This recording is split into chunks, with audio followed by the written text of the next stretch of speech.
Se você já sentiu o chão de suas crenças ceder sob seus pés, se perdeu a fé, não porque quis, mas porque algo dentro de você não conseguia mais sustentar a ilusão, inscreva-se no Império da Mente.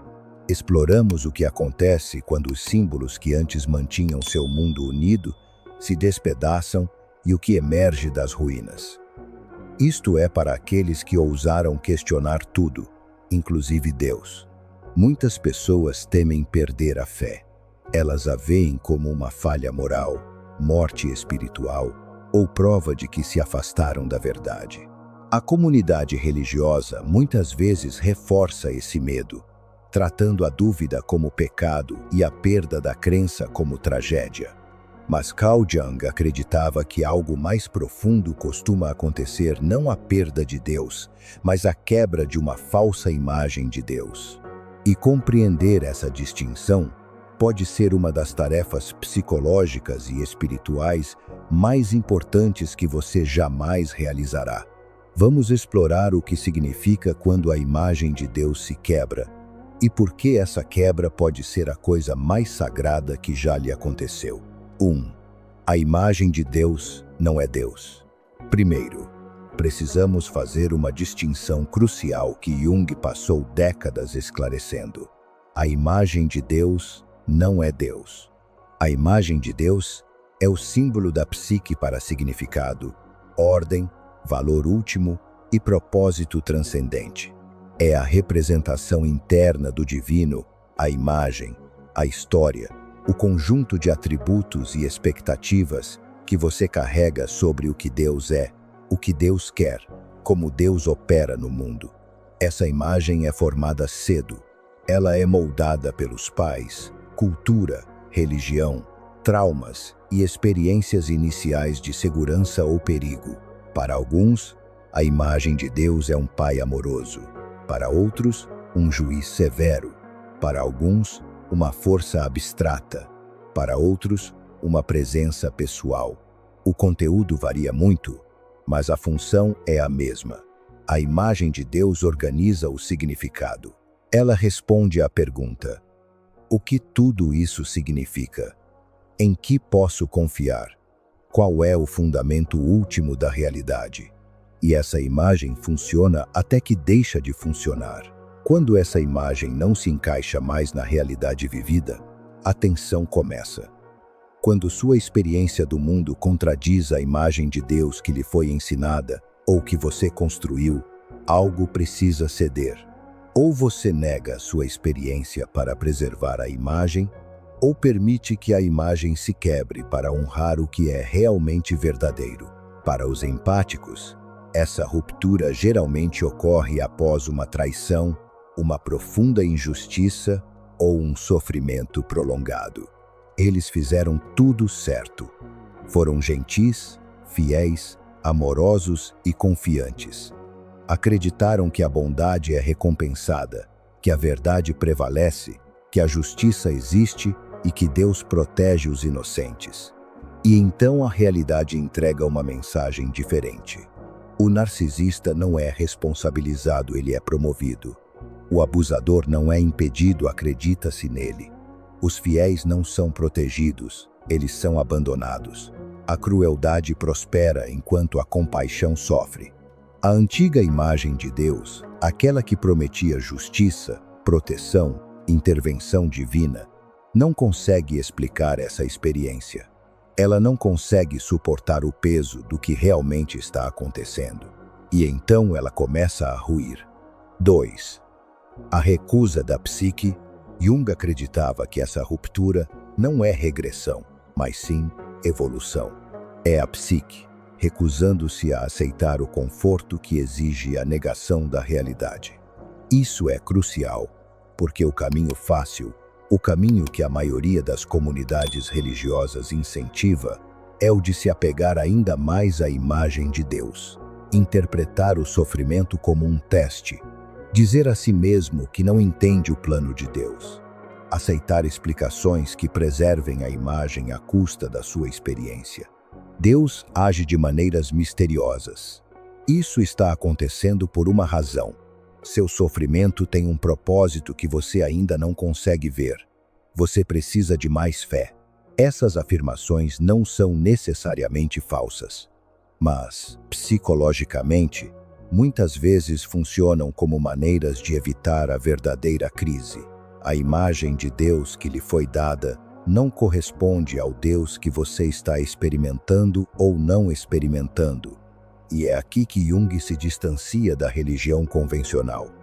Ele acreditava que a psique tem integridade.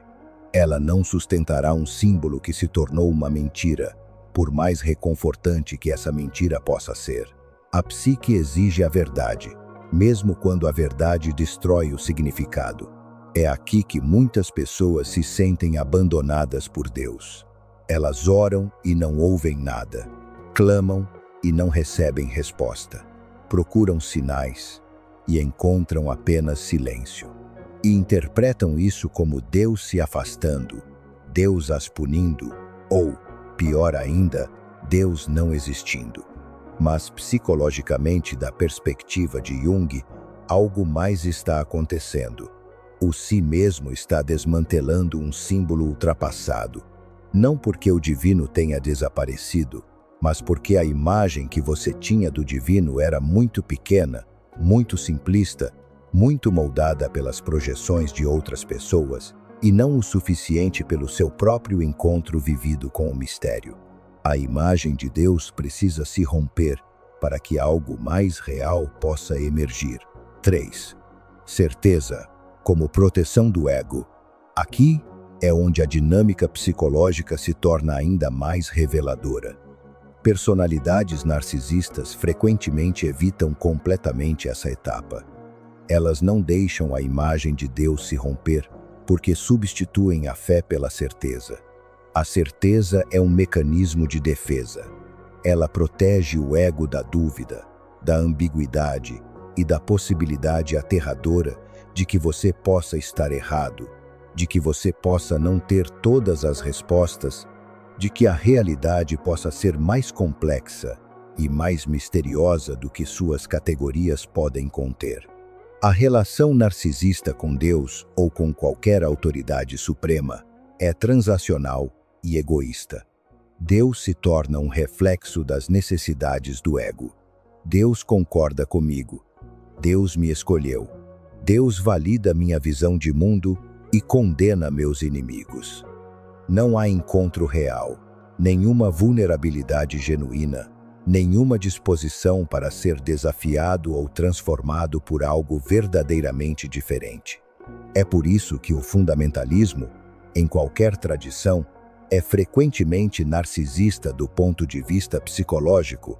Não se trata do conteúdo das crenças, mas sim da estrutura, a recusa da dúvida, a equiparação da certeza com a retidão. O uso da linguagem de Deus para elevar o eu e dominar os outros. Mas Jung insistiu que a verdadeira fé começa onde a certeza termina. A fé, no sentido psicológico, é a capacidade de permanecer em relação com o mistério sem sucumbir à certeza dogmática ou ao desespero nihilista. É a capacidade de dizer: eu não sei, e estou disposto a não saber e vou continuar seguindo em frente de qualquer maneira. Esse tipo de fé só pode se desenvolver depois que a imagem de Deus se rompe. Por quê? Enquanto você tiver uma imagem fixa, um conjunto de respostas garantidas, uma divindade previsível, uma teologia que explica tudo, você não precisa de fé. Você tem certeza disfarçada de fé.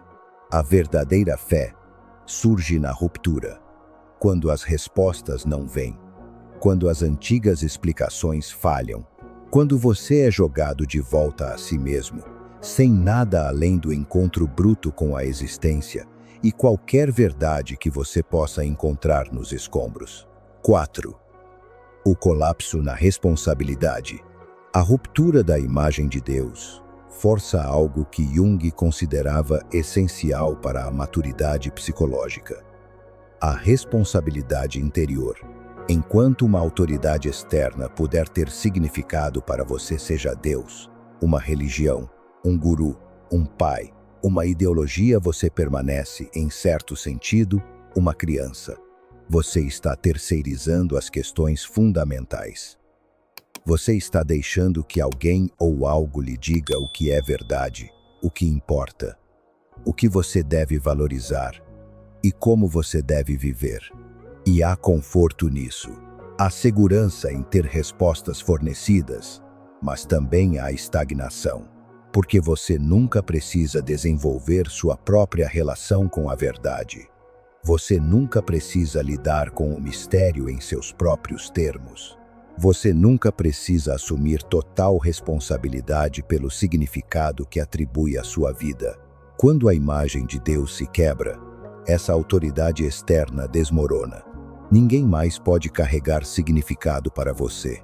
Nenhum sistema de crenças herdado, por mais belo ou antigo que seja, pode substituir seu próprio encontro vivido com o que é real.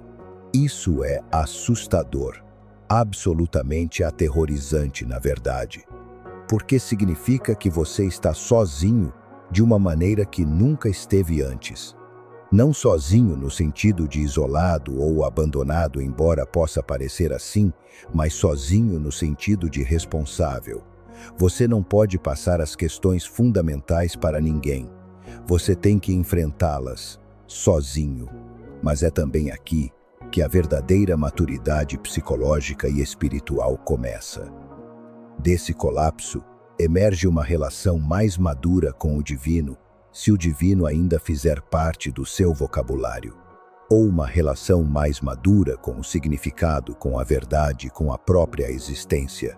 Essa relação não é herdada, não é projetado, não é emprestado da experiência de outra pessoa, nem imposto por uma instituição. É vivido, é conquistado, é forjado no fogo da sua experiência, do seu sofrimento real, das suas perguntas reais, que não foram respondidas pelas fórmulas antigas. 5. Encontrando Deus nas ruínas. Jung acreditava que Deus é encontrado quando a ilusão morre.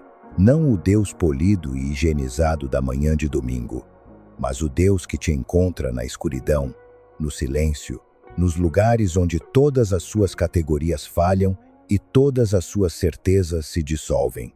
Este é o Deus, ou o sagrado, ou o luminoso, ou qualquer palavra que se encaixe na sua experiência, que não promete justiça, proteção ou respostas fáceis.